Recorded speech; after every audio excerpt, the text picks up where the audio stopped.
तो CBSE class 10 board exam over हो जाने के बाद आप सभी चैंपियन बच्चे अपने रिजल्ट का वेट कर रहे हैं, लेकिन रिजल्ट तब आएगा जब आपकी सीबीएसई की आंसर शीट चेक होगी।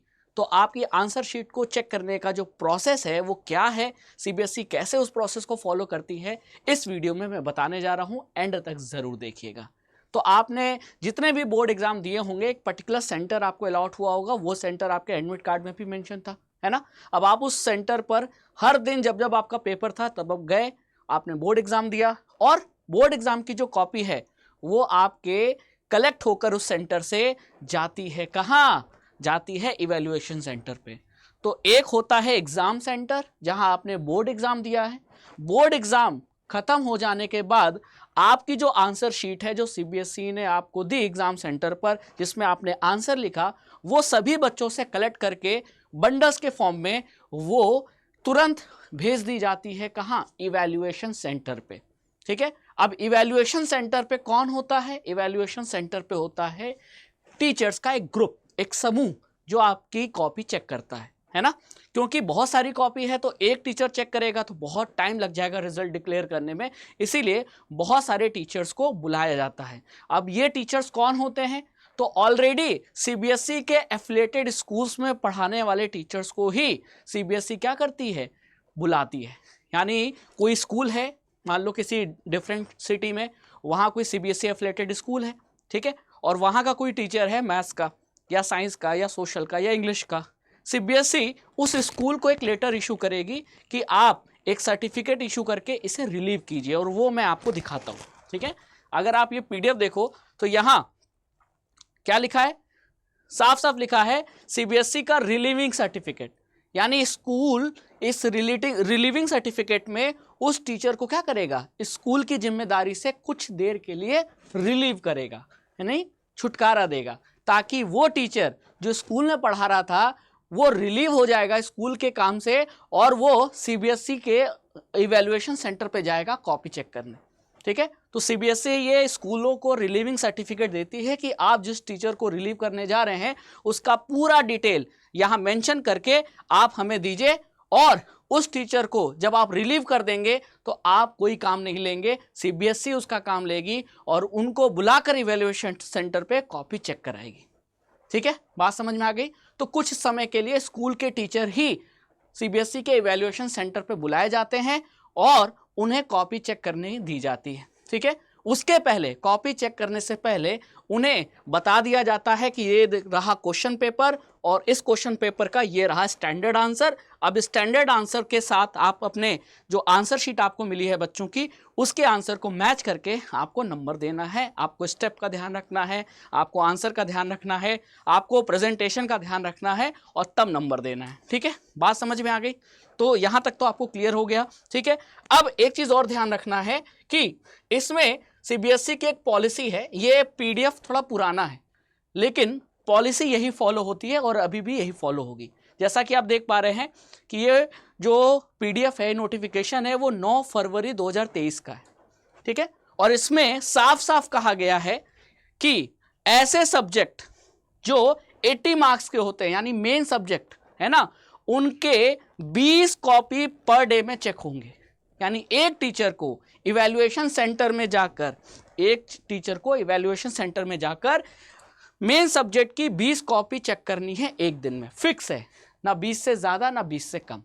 अब ऐसा क्राइटेरिया क्यों रखा गया? ऐसा क्राइटेरिया रखने के पीछे है एक्यूरेसी और रिजल्ट का क्या कहते हैं, एरर फ्री होना। क्योंकि अगर बोल दिया जाएगा बहुत सारे कॉपी चेक करने को, तो हो सकता है जल्दी जल्दी चेक करने में कोई कॉपी ढंग से इवैल्यूएट ना हो, तो ऐसे में जीरो एरर पॉलिसी फॉलो कैसे होगी? ठीक है। तो एक ऑप्टिमम नंबर जिससे स्पीड भी मेंटेन रहे, एक्यूरेसी भी मेंटेन रहे, तो उसके लिए सीबीएसई ने जो इवैल्यूएटर्स होते हैं, यानी जो टीचर्स जो इवैल्यूएशन सेंटर पर आते हैं, जिनको सीबीएसई इवैल्यूएशन सेंटर पे बुलाती है, ये देख पा रहे हैं आप, ये कमरा दिख रहा है, ये इवैल्यूएशन सेंटर है, और यहाँ बच्चे नहीं बैठे हैं, यहाँ टीचर्स बैठे हैं जिनको रिलीव किया है कि अपने स्कूलों ने, और स्कूल से रिलीव होकर ये इवैल्यूएशन सेंटर पर आकर इनको दी गई है आपकी सीबीएसई बोर्ड की आंसर शीट चेक करने की। तो ये सुबह 9 बजे से लेकर शाम को 5 बजे, ऐसा कहाँ लिखा है? इसी पीडीएफ में लिखा हुआ है, ठीक है, फ्रॉम 9 AM टू 5 PM, यानी 8 घंटे में इन्हें 20 कॉपी चेक करनी है मेन सब्जेक्ट की। और जो मेन सब्जेक्ट नहीं है, जैसे आईटी हो गया, है ना, कंप्यूटर एप्लीकेशन हो गया, फिर आपका एआई हो गया, ऐसे सब्जेक्ट की जो कॉपी है वो 25 चेक करनी है एक दिन में, ठीक है। तो मेन सब्जेक्ट के लिए आपको कितनी कॉपी चेक करनी है? 20, और जो बाकी सब्जेक्ट्स हैं उनकी 25 कॉपी आपको चेक करनी है, ठीक है। अब हर दिन 25 कॉपी और 20 कॉपी, 20 मेन सब्जेक्ट की, 25 अदर सब्जेक्ट की चेक करनी है। और चेक कैसे होती है? तो सबसे पहले आंसर शीट का जो फर्स्ट पेज है, जिसमें आपकी डिटेल्स आपने एंटर की है, अपना नाम लिखा है, रोल नंबर लिखा है, सब्जेक्ट का कोड एंटर किया है, ये सारी डिटेल्स को पहले चेक किया जाता है कि वो सारी डिटेल सही है कि नहीं, ठीक है। अब जब आपका जो OMR शीट का जो पेज है वो चेक हो गया, यानी कि आंसर शीट का पहला पेज जिसमें आपने एंट्री की थी वो चेक हो जाए, तब जाकर आपका इवैल्यूएशन स्टार्ट होता है आंसर्स का, ठीक है।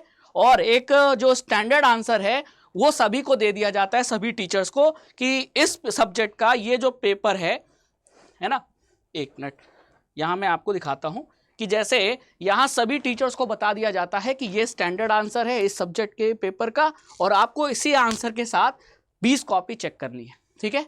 अब हर क्वेश्चन को उस स्टैंडर्ड आंसर से मैच करते हुए, स्टेप वाइज प्रेजेंटेशन का ध्यान रखते हुए जो इवैल्यूएटर्स हैं वो आपकी कॉपी चेक करते हैं। और एग्ज़ाम देने के 1 हफ्ते या 10 दिन के बाद कॉपी चेकिंग स्टार्ट हो जाती है।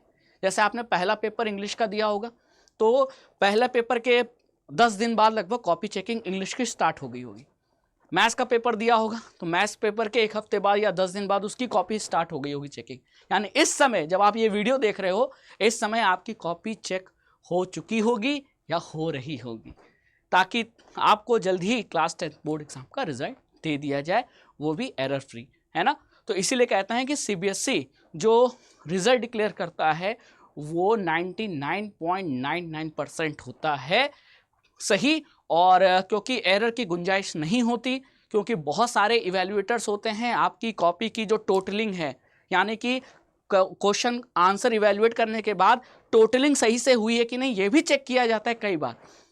बहुत सारे राउंड से, जब बहुत सारे टीचर्स के हाथों से जब आपकी कॉपी गुजरती है, तो उसमें सब कुछ का ध्यान रखा जाता है कि आपको नंबर मिले कि नहीं, कोई ऐसा क्वेश्चन का आंसर जो इवैल्यूएट नहीं हुआ ये भी देखा जाता है, फिर टोटलिंग में कहीं मिस्टेक तो नहीं है। इन सभी चीज़ों का ध्यान रखकर जो आंसर शीट का मार्क्स है वो अपलोड कर दिया जाता है CBSE के सर्वर पे, यानी CBSE के डाटा में।